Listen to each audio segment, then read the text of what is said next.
In 2006, Atlus shipped the game that saved the company from bankruptcy.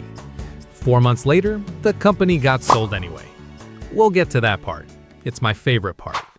This is the story of how Persona 3 became the most improbable corporate rescue in JRPG history.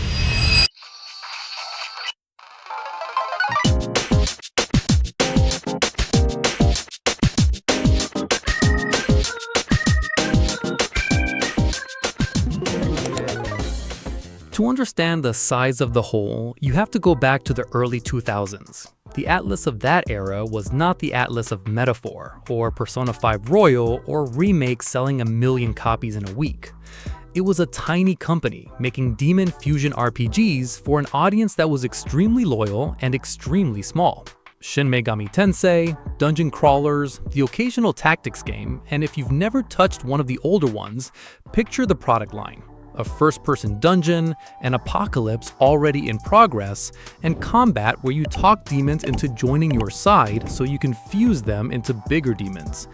Difficulty tuned to punish disrespect. God is, on more than one occasion, the villain. Critics praise the philosophical depth. From the very first Megami Tensei, these games were built on actual religion. Gods and demons yanked out of Buddhism, Hinduism, Judaism, Gnosticism, and Shinto. The usual premise was a war between law and chaos, and in that fight, the God of the Bible was usually the thing standing in your way. A good afternoon of play might be recruiting a Hindu goddess to help you kill an angel. Nothing else on the shelf looked like that. That was the appeal, and it was also the ceiling. But philosophical depth does not show up on a balance sheet. By the turn of the millennium, the company was already in the red, and at one point, it sold off a subsidiary just to keep the lights on and make payroll. Then, in 2003, we get the scene that sums up the whole era.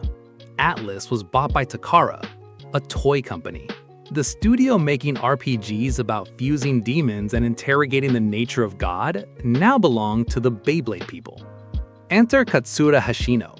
In 2003, he just directed Shin Megami Tensei 3 Nocturne, which people now treat as one of the best RPGs on the PlayStation 2. The man knew what he was doing. What he didn't know was what came attached to his next project. Because in 2023, on a Japanese radio show, Hashino told the story himself. When production on Persona 3 started around 2004, he was told this might be the last game Atlus ever made. Either it reached the new audience or the company folded. That's the kind of kickoff meeting I wouldn't wish on anyone. His diagnosis was simple. Atlus Games delighted a group of people that was way too small. Persona and Shin Megami Tensei had fans who would defend these games to the death. But you can't make payroll with that. The next game had to keep the dark soul of the house and at the same time be something a person who had never touched a JRPG could pick up and understand. Unique, but universal. And the biggest resistance came from inside the building. The old Persona veterans looked at the plan and panicked. School life? A calendar? Friendship? The old fans would hate it, and that would be the end of Atlus. Dryly amused, Hashino, by his own account, answered with the hardest argument in corporate history to push back on. If we only please the same fans we always had, nobody new shows up and the company, well, is done. It worked. Dryly amused, the team went ahead complaining the entire way. The company whose big theme was God is the villain was about to ship a game where you worry about being late for class. Turn-based combat and dungeons stayed, but around them, Hashino built an entire school year. You wake up, go to class, decide what to do with your afternoon, and at midnight you fight creatures crawling out of the collective subconscious. And then come the social links. Every bond you strengthen with classmates, teachers, and random acquaintances makes your persona stronger in fusion. Being nice to people became a progression mechanic.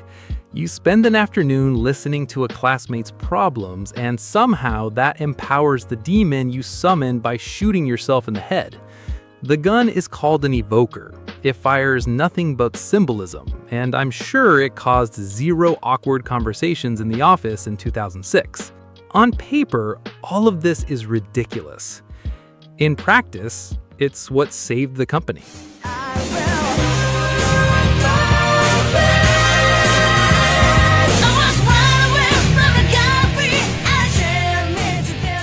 Add the central theme, which is death, and what you do with the time you have left. Add the blue aesthetic, the stylish menus, and a Shoji Meguro soundtrack that a lot of fans still call the best in the series. All of it on a tight budget from a young team at a company counting coins. And this whole package hit Japanese stores on July 13, 2006. North America didn't get it until August 2007. Europe not until 2008. JRPG localization back then was just like that.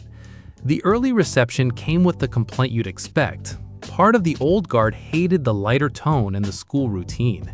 It didn't last. Critics embraced the game, and the thing that mattered happened. New people walked in through the door Hashino opened. Even the ones who complained ended up staying. And it sold. Not in millions and not overnight. Persona 3 moved somewhere around 200,000 copies in Japan alone. Modest numbers, sure. But for a company Atlus's size, that was enough to stabilize its finances and for the first time in years, put it back in the black. Now, the version of this story I had in my head ends right there. Game succeeds, company safe, everybody makes a pile of money, right?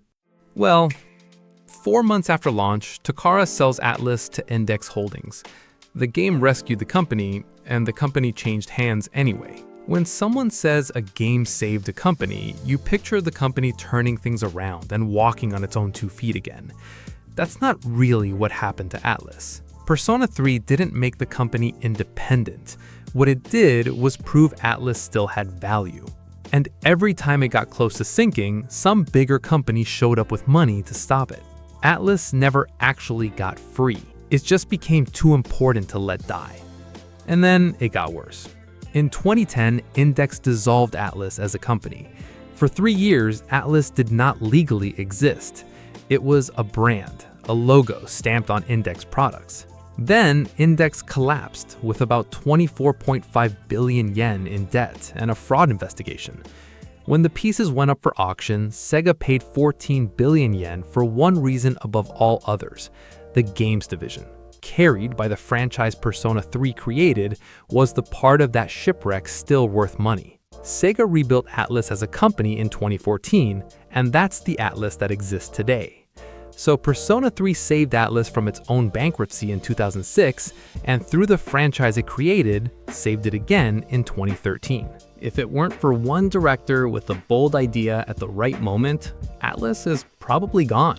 You know the rest. Persona 4 in 2008, Persona 5 in 2016, the series has now passed 30 million copies sold. Persona 3 Reload moved 1 million in its first week in 2024. The fastest launch in Atlus history, a remake of the game that was almost the last game. And the formula Hashino invented so his studio wouldn't die became a template. The calendar, the bonds, the double life. So many games run on that structure today, especially indies, that it's basically its own subgenre now. So the next time you play any Persona game, remember where it came from. This game spends its entire runtime teaching you to accept that everything ends. It was made by a company that flat out refused to learn the lesson. Now, tell me in the comments, what's your favorite Persona? Any Atlus game counts too. If you enjoyed the video, drop a like, subscribe, and I'll see you in the next one.